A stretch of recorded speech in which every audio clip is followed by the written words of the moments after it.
Vamos ver a história de uma mãe que perdeu seu filho e o que Jesus fez por ela.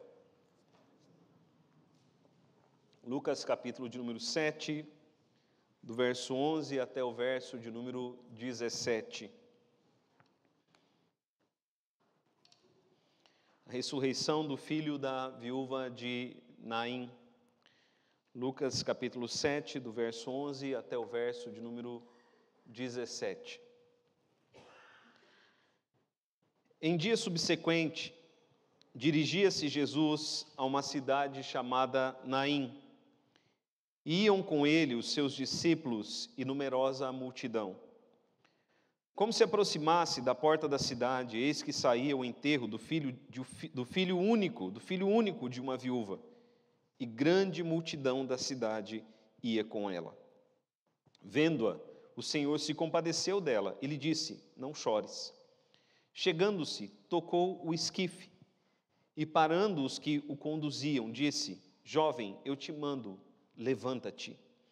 Sentou-se o que estivera morto e passou a falar, e Jesus o restituiu à sua mãe. Todos ficaram possuídos de temor e glorificavam a Deus, dizendo: grande profeta se levantou entre nós, e Deus visitou o seu povo. Esta notícia a respeito dele divulgou-se por toda a Judéia e por toda a circunvizinhança. Vou pedir, se possível, para o pessoal desligar os retornos. Vamos orar, meus irmãos.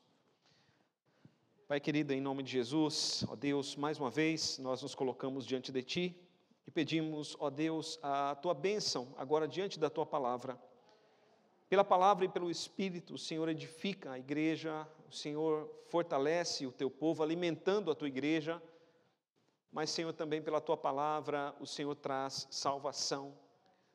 E oramos, ó Deus, para que em nome de Jesus, o Senhor traga edificação e salvação, para a honra e para a glória do Teu nome, ó Deus.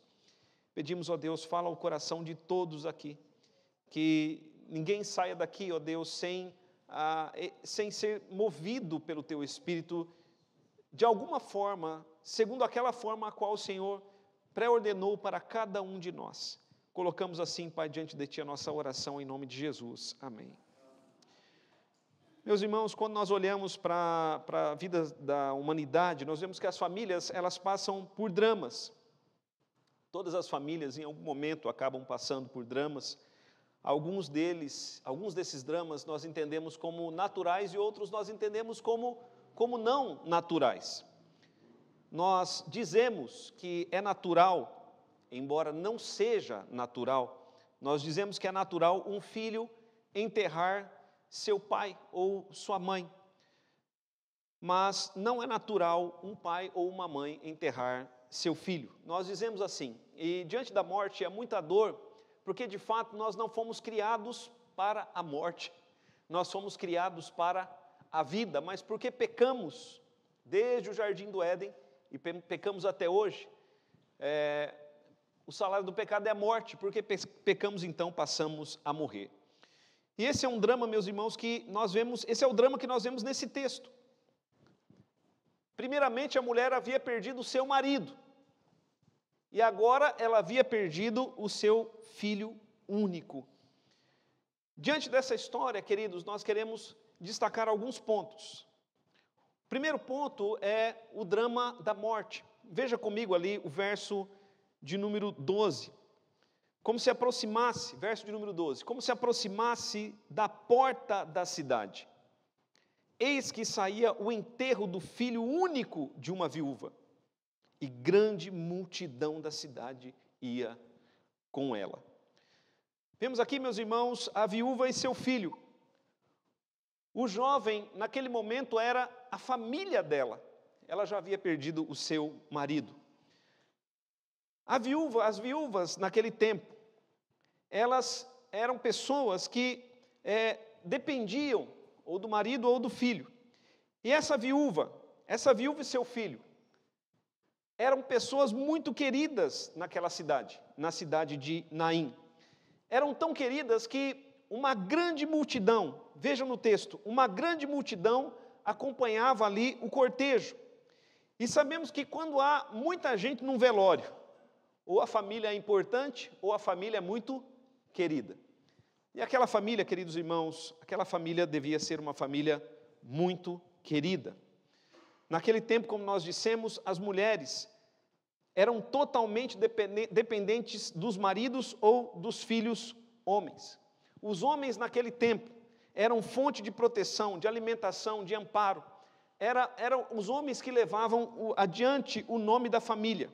Uma vez que uma mulher ficava viúva e ainda então sem filhos, tais pessoas eram consideradas sem amparo, eram consideradas sem arrimo. Para as viúvas, tudo era difícil. Havia na lei de Moisés artigos específicos que protegiam as viúvas e os órfãos. Nós encontramos na Bíblia alguns dramas assim, como o drama de Noemi, que perdeu o seu marido e depois perdeu também os seus filhos. Mas ela encontrou uma filha, que não era filha de sangue, Ruth, com quem Noemi teve ali ajuda, teve amparo.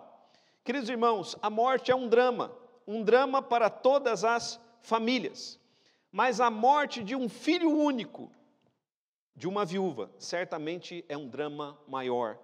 Morte é separação, é consequência do pecado original e do pecado atual. É a pior coisa do mundo, a maior de todas as dores. Lucas, o evangelista, foi o único dos evangelistas que registrou este fato, esta história. Queridos irmãos, um drama que muitas famílias enfrentam e que certamente quem não enfrentou está sujeito a enfrentar. A morte revela toda a nossa fraqueza, a nossa fragilidade. E a morte, quando nós olhamos para a nossa sociedade, a morte é a razão de muitos estarem angustiados, depressivos e sem esperança. Mas antes de continuar, queridos irmãos, eu preciso dizer que Deus conhece o drama da morte. Apesar de Ele mesmo ser eterno, invisível, imortal, a Bíblia diz que Deus se fez homem e habitou entre nós, na pessoa do Filho. E em Cristo Jesus, Ele foi para a cruz e enfrentou a morte e viveu a morte. O Pai, o Deus Pai, viu seu Filho único padecer na cruz. Então Deus conhece o drama da morte. Morte é separação. E na cruz, quando Jesus morreu, Ele disse: Deus meu, por que me desamparaste? Revelando ali que o Pai naquele momento foi separado do Filho. Algo inexplicável para nós. E porque Deus conhece o drama da morte, Ele também sabe o que é ter compaixão daqueles que sofrem diante da morte. A Bíblia diz em Hebreus capítulo 4, versículo 15, que nós não temos sumo sacerdote que não possa compadecer de nós. Pelo contrário, nós temos um sumo sacerdote que se compadece de nós, se compadece das nossas fraquezas. Ele nos conhece todas as nossas aflições. Amém, queridos? Nós precisamos ter essa visão de Deus. Em segundo lugar, queridos, olhando para o texto, nós vemos o amor de Jesus e as suas palavras consoladoras para aquela viúva. Veja o versículo de número 13, diz assim: vendo-a, o Senhor se compadeceu dela e lhe disse: não chores. Jesus, meus irmãos, estava caminhando com os seus discípulos. O texto diz que numerosa multidão estava com Jesus. Jesus estava indo para aquela cidade, para a cidade de Naim. E quando Jesus estava chegando à porta da cidade, antes de entrar na cidade, ou no momento subsequente, em que ele estava chegando na porta da cidade, estava saindo aquele cortejo, com aquela viúva, com grande multidão. Isso nos faz notar, meus irmãos, algumas coisas no texto. Naquele tempo, os enterros, eles se davam fora da cidade. Hoje, os cemitérios, são dentro da cidade. Mas naquele tempo, eram fora da cidade. Ninguém poderia ser enterrado dentro da cidade. O próprio Jesus, quando foi crucificado fora dos portões de Jerusalém. E é por isso que esse encontro se dá pelo propósito de Deus, ali naquele momento, fora dos portões da cidade. A segunda coisa, queridos irmãos, que temos que notar é que esse encontro de Jesus com essa viúva, com seu filho falecido, esse encontro não foi por acaso, porque não existe acasos para Deus. Aquele encontro estava na agenda do Senhor. Amém, igreja? Temos que pensar nisso, temos que ter a certeza disso. Não existe acaso para Cristo, não existem acasos para Deus. O que nós temos é a soberania de Deus. Do ponto de vista humano, sim, pode parecer uma coincidência, um acaso, mas do ponto de vista de Deus não há acaso. É o plano de Deus sendo colocado em ação. Como nós lemos aí o catecismo menor, ensinando as crianças, Deus tem o seu decreto, tem o seu propósito, e Ele faz com que todas as coisas aconteçam no tempo dEle, para cumprir a sua vontade. Lembremos-nos, meus irmãos, de alguns possíveis acasos na Bíblia. Quando Abraão foi sacrificar o seu filho, e Deus disse no final: Abraão, não estendas a mão contra o menino, agora eu sei que você me teme. Os irmãos se lembram que Abraão disse ao seu servo, antes de subir ao monte: Deus proverá o cordeiro. Aliás, o próprio Isaac perguntou: pai, temos tudo aqui, o fogo, o cutelo, mas onde é que está o cordeiro? Ele disse: Deus. Chegando lá em cima do monte, depois que Deus disse: não faças isso, Abraão olha para o lado e, por acaso, Abraão vê o que lá? Um cordeiro, o qual ele pegou e sacrificou. Mas, meus irmãos, não existe acaso. Aquilo ali foi colocado por Deus, aquele cordeiro foi colocado por Deus, porque havia o propósito do Senhor. Os irmãos se lembram também que Abraão enviou o seu servo para achar uma esposa para o seu filho. O servo caminhou quilômetros e quilômetros de distância até a casa dos parentes de Abraão. Chegando lá, ele faz uma oração: olha, Senhor, o Senhor tem que me mostrar aí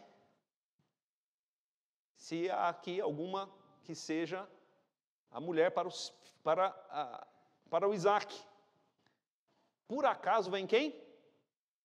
Rebeca. Foi acaso, meus irmãos? Com certeza não. Aos olhos humanos, acaso, mas aos olhos divinos, a soberania de Deus. E assim, meus irmãos, podemos citar vários e vários textos, várias histórias. Aquele encontro foi programado pelo Senhor, estava na agenda de Deus. E quando Jesus, então, se encontra com aquela mulher, nós notamos 3 ações iniciais de Cristo para com aquela viúva, até aquele momento desconhecida, mas conhecida pelo Senhor. Num plano terreno, Jesus não a conhecia, mas num plano celestial, ela era conhecida antes da fundação do mundo. O verso de número 13 diz que Jesus, primeiramente, a viu. Jesus olhou para ela, mas não, irmãos, com um olhar qualquer, porque certamente pelo caminho Jesus também olhou para outras pessoas, mas Jesus olhou para aquela mulher com um olhar especial. Em segundo lugar, Jesus se compadeceu dela. Algumas traduções vão dizer que ele se condoeu, ou seja, ele sentiu dor no seu coração, ele se colocou no lugar daquela mulher, ele sentiu a dor que ela estava sentindo. E diante então daquela situação, Jesus disse à mulher: não chores. Certamente, eu imagino que outras pessoas também viram, imagino também que outras pessoas também sentiram a dor daquela mulher. Imagino que naquele dia ela recebeu muitos abraços de pessoas que lhe dizendo: não chores. Mas aquele que falava com ela naquele momento não era um ser humano qualquer, era o próprio Filho de Deus, o próprio Deus que se fez homem e veio habitar entre nós. aquele que veio nos livrar das garras da morte, é quem estava falando com aquela mãe naquele dia: não chores. Nesse texto, meus irmãos, nós aprendemos algumas coisas. No verso de número 13, Jesus nos ensina a amarmos ao próximo como a nós mesmos. A igreja precisa olhar, a igreja precisa ver como Jesus vê. A igreja precisa ver aqueles que estão sofrendo. A igreja precisa se colocar no lugar daqueles que estão sofrendo. A igreja precisa se compadecer, precisa amar. E a igreja precisa demonstrar carinho por aqueles que sofrem. Romanos capítulo 12, verso 15 diz que nós devemos chorar com quem chora. E se está alguém sofrendo, diz Tiago, se está alguém sofrendo em nosso meio, Tiago diz: faça a oração. A igreja não pode ser indiferente para com aqueles que sofrem. Às vezes, diante da morte, como é um caso aqui, o que podemos fazer? O mínimo que podemos fazer é chorar com os que choram. Orar por eles. Mas ser indiferente, não. Infelizmente, meus irmãos, vivemos num tempo onde a indiferença tem tomado conta do coração de muitos. Daniel capítulo 12, verso 4 diz que nos últimos dias a ciência vai se multiplicar, o saber vai se multiplicar. Mas não apenas o saber vai se multiplicar, a iniquidade também vai se multiplicar. E o amor vai se esfriar no coração de quase todos. Faço uma pergunta aos irmãos: será que a ciência está se multiplicando? Nunca vimos o avanço do conhecimento como temos visto em nossos dias. Chega a ser assustador. Chega a ser assustador. Agora tem um negócio novo, a inteligência artificial, que tem acabado com muitos empregos. Diz que daqui a alguns anos, 150 empregos serão extintos. O mundo vai se tornando cada vez mais artificial e menos humano, menos relacional. É capaz, meus irmãos, de passarmos por pessoas como aquela viúva e não vermos, não nos compadecermos, não sentirmos nada, simplesmente frieza no coração. É preciso que haja amor em nossos corações. Amém, igreja? O primeiro amor deve estar em nossos corações. Não deixemos que o amor esfrie, porque a frieza de amor é frieza espiritual. E a frieza espiritual é sinal de morte espiritual. E a igreja, meus irmãos, precisa ser igreja viva, precisa ser igreja avivada. Igreja viva significa que tem o coração do Senhor pulsante nela. Nós precisamos olhar para aqueles que sofrem, precisamos nos compadecer, nos condoer, e como Jesus, precisamos nos aproximar dessas pessoas. Terceiro e último lugar, queridos irmãos, primeiramente nós vimos o drama da morte, o drama de uma viúva que perdeu o seu filho único. Em segundo lugar, nós vimos o amor e as palavras consoladoras do Senhor Jesus. Em terceiro lugar, queridos, o poder de Cristo para ressuscitar os mortos. Vejamos ali os versos 14 e 15. Versos 14 e 15. Chegando-se, ou aproximando-se, em algumas versões, tocou o esquife. Esquife aqui, queridos irmãos, é a referência a uma maca.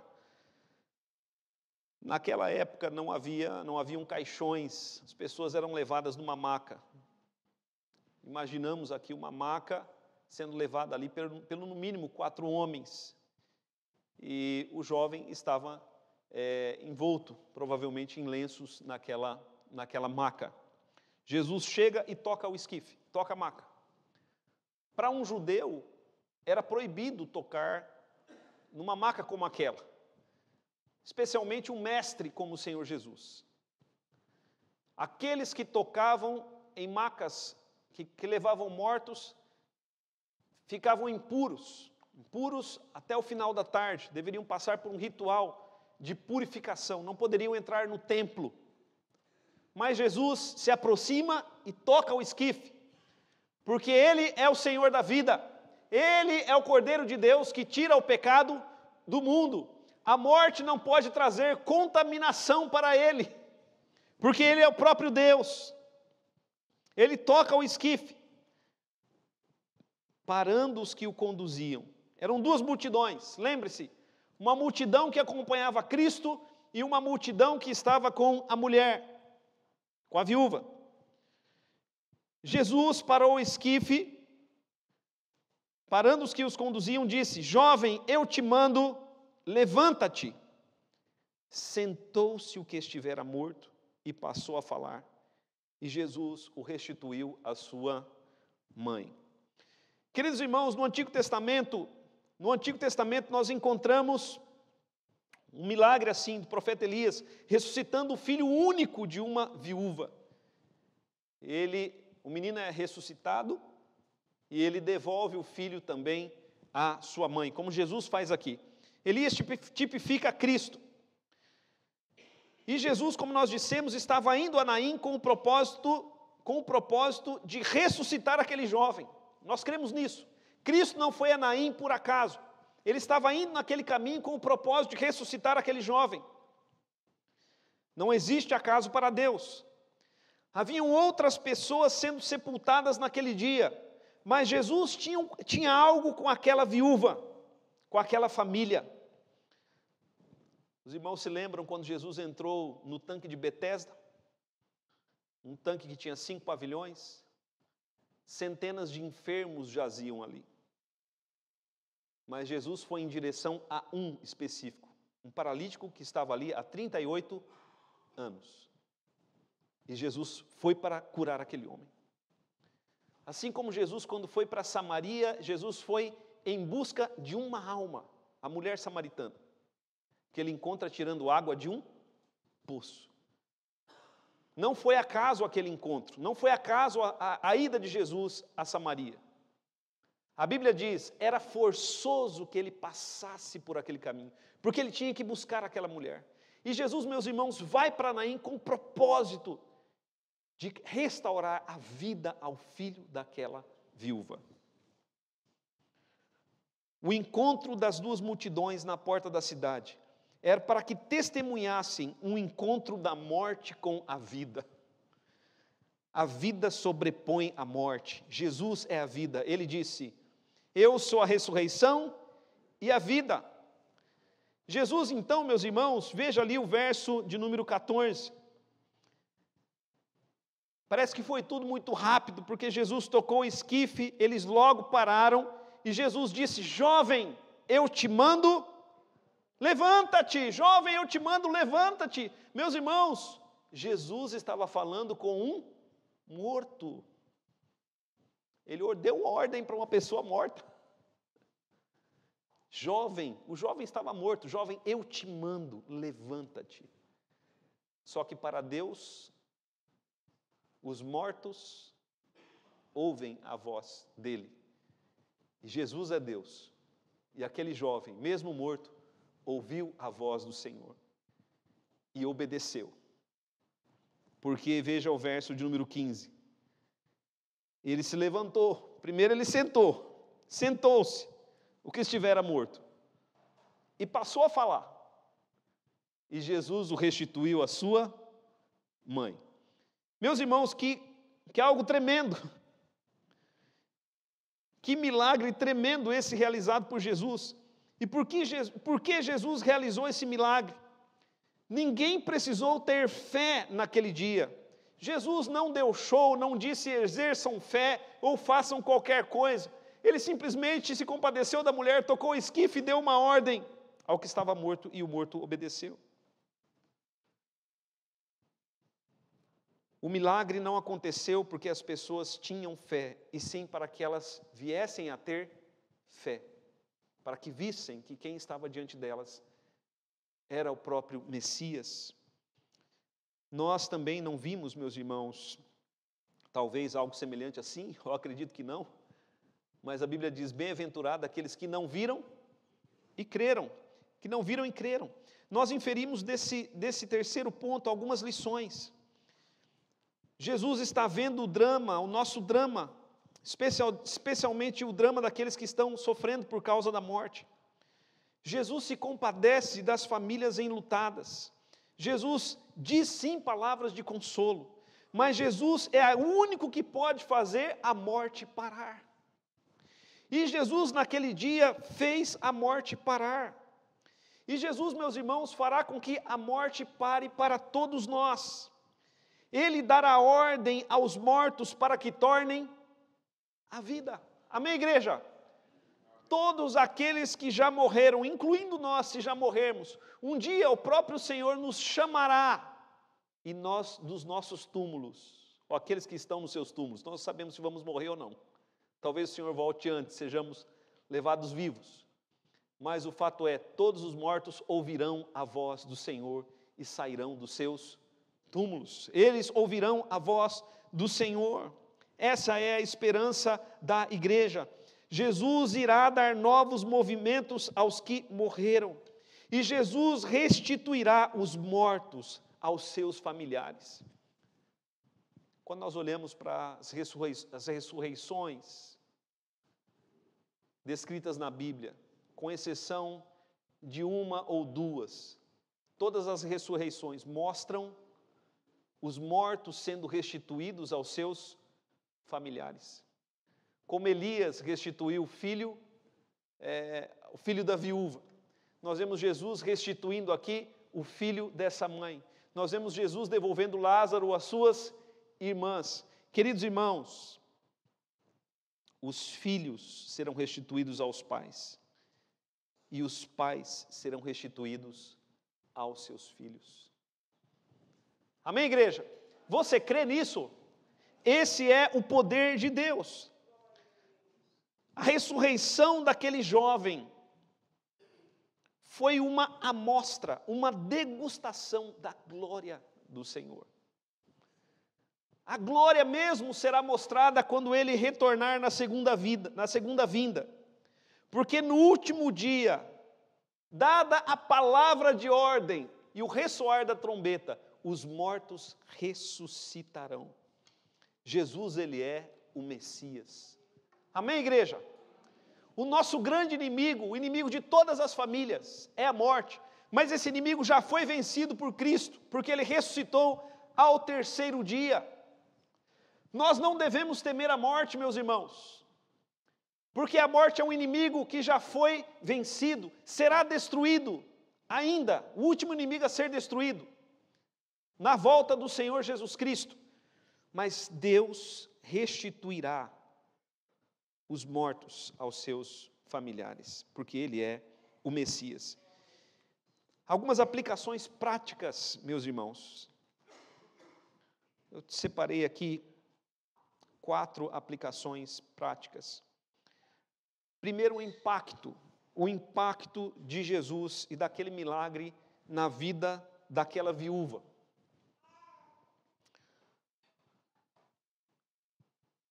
Porque, meus irmãos, a viúva, como eu disse, sem o filho, sem o marido e sem o filho, ela estava desamparada, ela estava sem arrimo.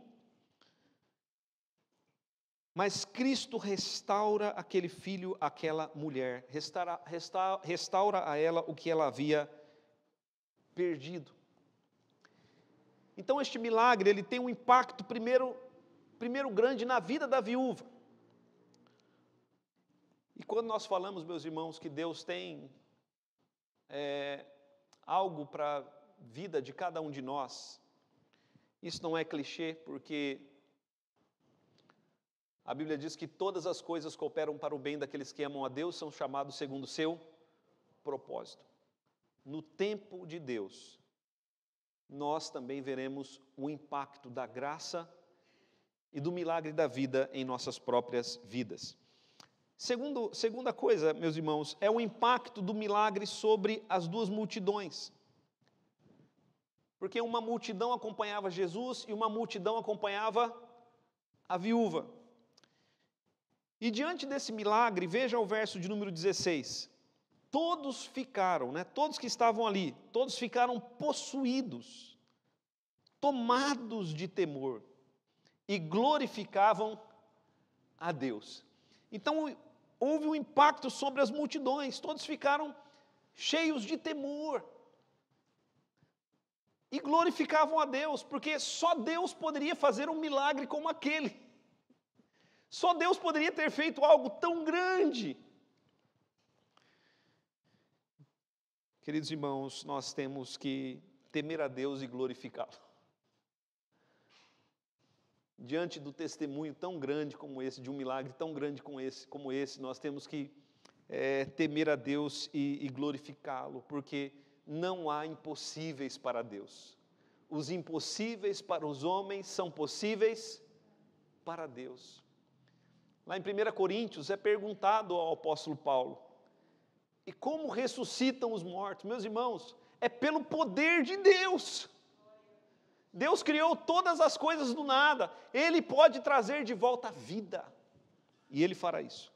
Terceira aplicação é o impacto do olhar da multidão sobre a pessoa de Jesus. Veja o verso de número 16, diz assim: grande profeta se levantou entre nós, e Deus visitou o seu povo. Grande profeta se levantou entre nós. Nós nos lembramos de Deuteronômio capítulo 18, quando Moisés diz assim: se levantará um profeta semelhante a mim, a ele ouvi.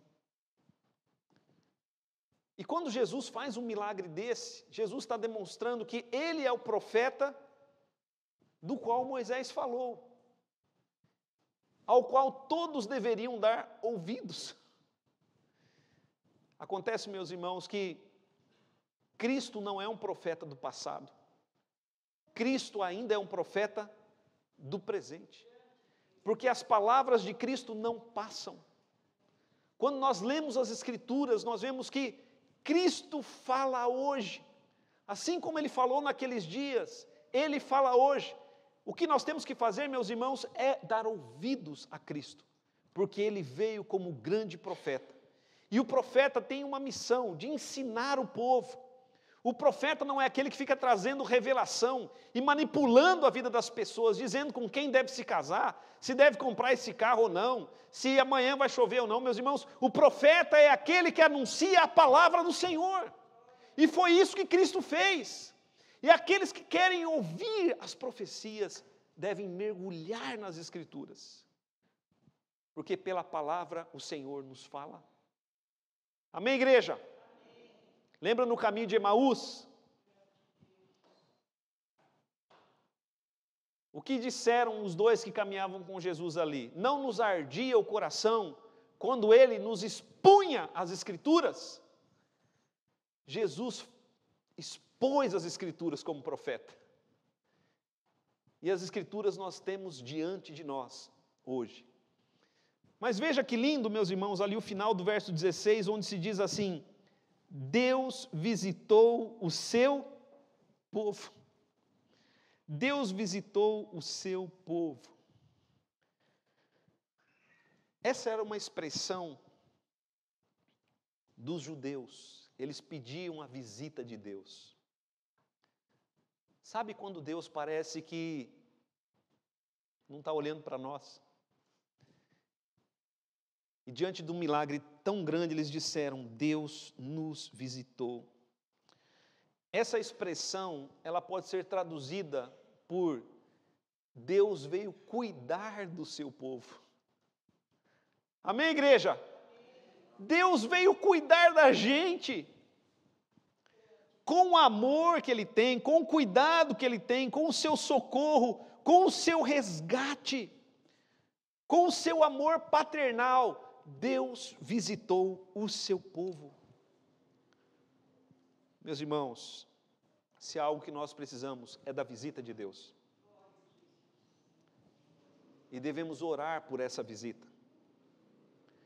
Não apenas por uma visita. Nós oramos: Maranata, a hora vem, Senhor Jesus. Queremos que Ele venha, faça morada entre nós, e que façamos morada com Ele. Lembre-se o que Jesus disse aos seus discípulos: não se turbe o vosso coração, crede em Deus, crede também em mim. Na casa de meu pai há muitas moradas. Mas, Senhor, como nós vamos chegar lá? Como vamos chegar nas moradas do Pai? Jesus disse: vocês não sabem o caminho? Eu sou o caminho, a verdade e a vida. Por fim, queridos irmãos, o impacto da notícia e a sua rápida divulgação. Veja o verso de número 17. Esta notícia a respeito dele divulgou-se por toda a Judéia e por toda a vizinhança. A notícia de que Jesus havia ressuscitado um jovem diante de duas multidões de testemunhas. Isso era suficiente para que os judeus cressem que ele era de fato o Messias, mas o coração deles estava endurecido e não creram nele. Eu faço uma pergunta a você. Você crê que Jesus é o Messias, o Salvador do mundo? Essa notícia te leva a crer nele? Meus irmãos, creia em Cristo, porque todo aquele que nele crê não perecerá, mas receberá a vida eterna. Sem crer nele, o homem está totalmente perdido. Olhando, meus irmãos, para esse texto, nós vemos o quanto Jesus, ele se importa com aqueles que sofrem, ele se importa com as famílias, ele ama as famílias, e o que ele tem para o seu povo é vida. Ele nos dará vida eterna no seu retorno. Feche os seus olhos, coloque-se diante do Senhor.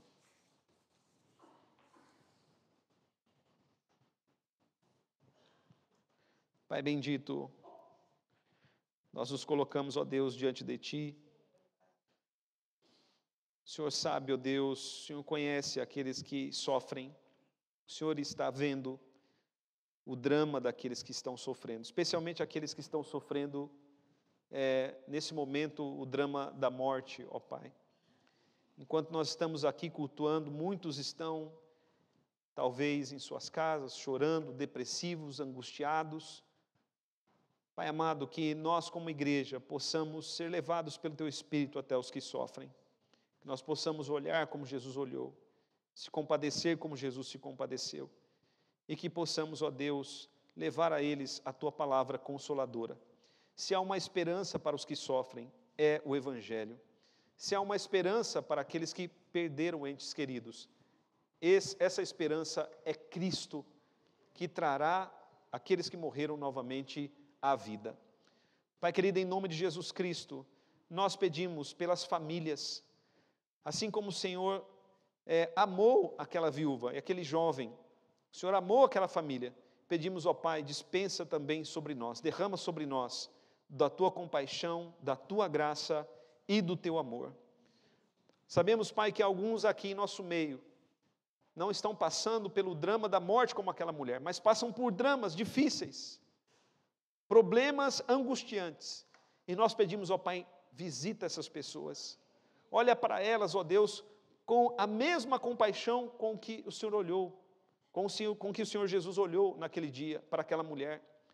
E sabemos, ó Pai, que o Senhor tem poder para fazer infinitamente mais do que pedimos ou pensamos. Então, Senhor, estenda a Tua mão de graça e abençoa as famílias. Em nome de Jesus nós oramos. Amém.